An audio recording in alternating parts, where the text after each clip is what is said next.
Buck, one of the things that I think is a good conversation that we can talk about with our weekly chat is really what is the minimum viable product that a startup needs to have so that they can really execute.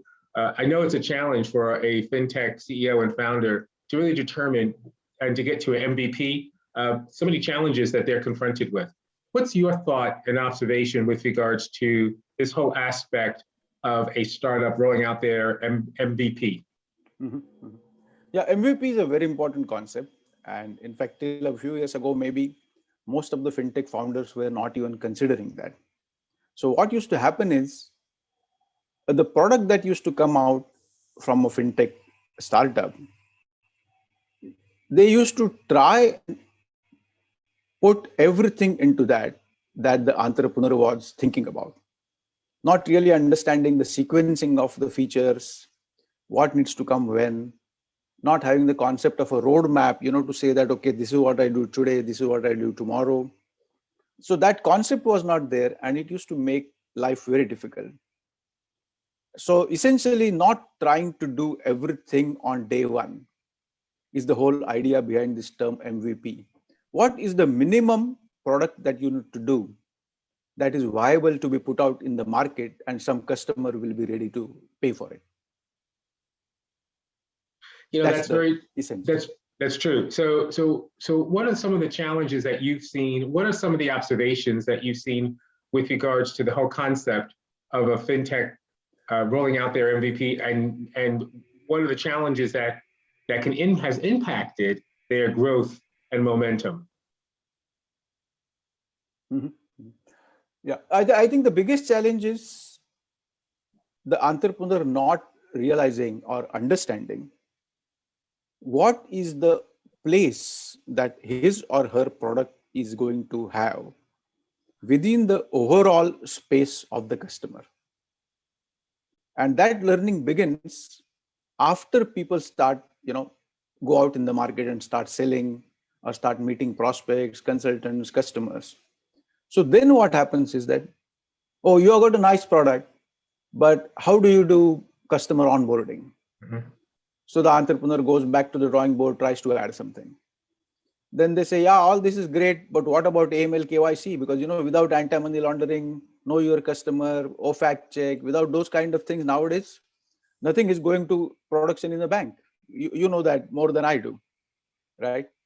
So thinking about add-ons as the entrepreneur learns what the market needs makes the product very unwieldy very quickly.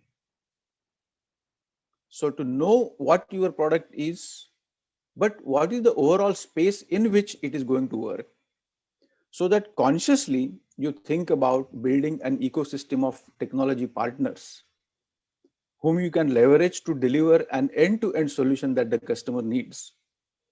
That is, I think, the key benefit of having clarity about what your own MVP is.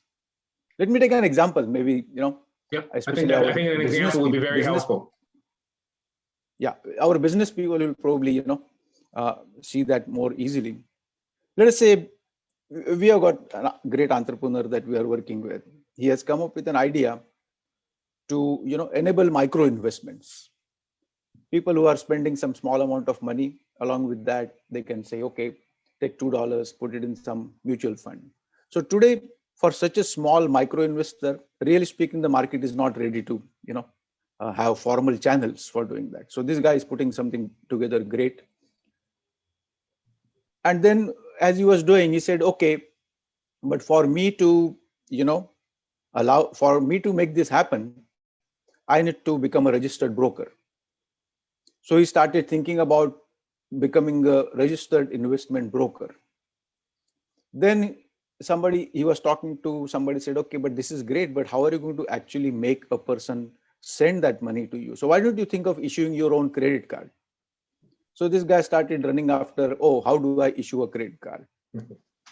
And very soon I asked him that, are you a fintech entrepreneur developing a software product? Or are you a registered broker? Or are you an NBFC?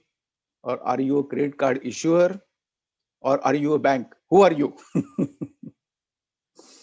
So that's how quickly things get out of hand, Wayne. Yeah.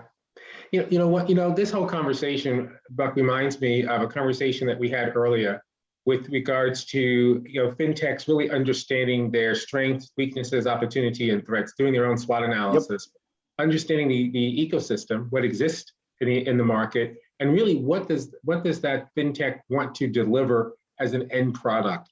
And I think that because of there's so much confusion, there could be so much fragmentation in the market, or maybe in that particular industry, the fintech CEO really needs to understand what they want to deliver at a minimal viable product. There's always ways that that product can be enhanced, features and exactly. functionality can be added, but to really come out with what that minimal product and have that kind of moves back and forth. And so for that, the fluidity associated with that becomes a challenge. And sometimes that fintech CEO is not able to deliver, or the time to deliver Exactly. takes so much It's time and money that they burn through, and then they're unable to produce a minimal viable product. What's your observation on that? yeah, absolutely. You tell me, Wayne, you are doing this every day. Do you think a fintech startup can build its own, let us say, OFAC check Mhm.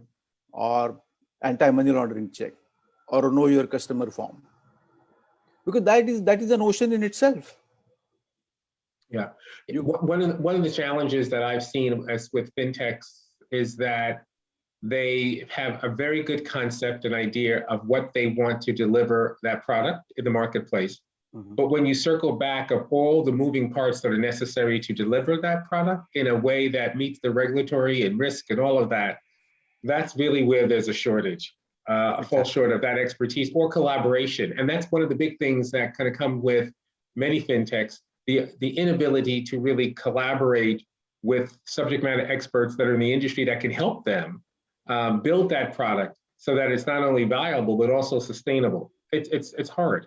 And I think that's really where I've seen gaps. I've seen very good companies not able to deliver. I've seen companies that have products that that that they want to sell within to banks, and it doesn't happen because of all the things that you've mentioned. I like to consider that the wraparound, the risk, the compliance, the regulatory. All these things are very important from a product and from a business continuity perspective, but may not be incorporated within that product. So the product really lacks momentum.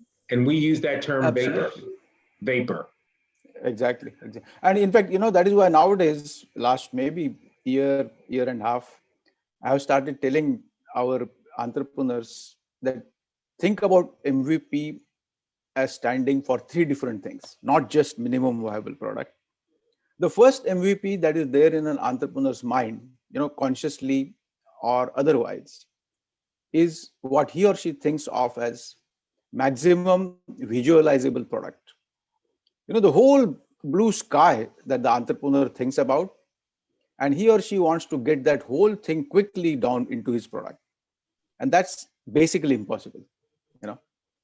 And we have seen that when we have seen startups which were well funded, 10 million, 25 million, and they have still, hit the ground in 6 months' time. They could not take off because it's not just the money. Ultimately, how much quality code you can build into your product has got its own physical limitations. You can't remove that just by throwing more money at it. So maximum visualizable product is one way of looking at an MVP. The other thing is you come slightly below that, and I say another MVP is maximum viable product. What is it the most that your customer can take from you? Don't try to over deliver, because the customer has got a well established supply chain or value chain in his own IT organization. I mean, today if you go to Bank of America or anybody for that matter, even a much smaller bank, their IT is like incredibly large. And if you are going there with an idea that they are going to go after your product and replace many other things in their infrastructure, it's not going to happen. So what is your maximum viable product that a customer can digest? And then comes the lowest level MVP, which is minimum viable product. So I would really urge entrepreneurs to look at three different MVPs. You have got one maximum visualizable product, which is your dream, which is great. So you may work to go there in next 2 years, next 5 years, next 10 years. And today, if you look at Google, right? Google, look at Alphabet, look at Amazon. What? 90% of the products that they have visualized are yet to hit the market. They are just still on somebody's drawing board. That's how this works. Even Google or Amazon with their deep pockets cannot do everything that they wish to do in one go. It just doesn't happen. No, that makes sense. That makes sense. So what is the point?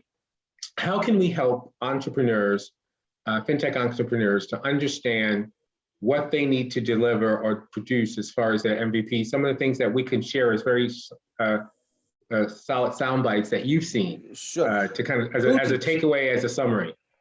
I will definitely put two things in front of all of them that we can help with, or they should seek help. One is understand what is your core offering and just focus on making that better and better and better, because that is your only real competitive advantage. Don't try to do everything in your product, because that's not your competitive advantage. I mean, issuing a credit card, you can run after that for next 2 years of your life, but that's not your core competency, because anybody can issue a credit card. Right? So what is your core offering, which many people don't offer, or you have got some unique way of offering that? Focus on that. And in tandem with that, build your ecosystem of partners who will complete your offering for the customer. These are the two wheels I will ask them to ride their bicycle on. Right. Very interesting. Very interesting. And so the MVP is something that as a conversation that we should continue to have, because I think at its core, this can really help us help FinTech CEO and founders to have a viable, sustainable company, as well as a product offering that's going to create value, that could be unique, and can help them build their revenue. Absolutely. Any thoughts in conclusion, Buck, you have? I will simply say that don't think of this as a limitation or a constraint that we are recommending. This is your starting point so that you get off to a good start, gather some resources, and then keep taking it further and further. Yes, excellent. Excellent. Buck, I look forward to our next weekly chat. This was a great chat, and we hope that the information that we shared resonates with regards to the industry and provides them value.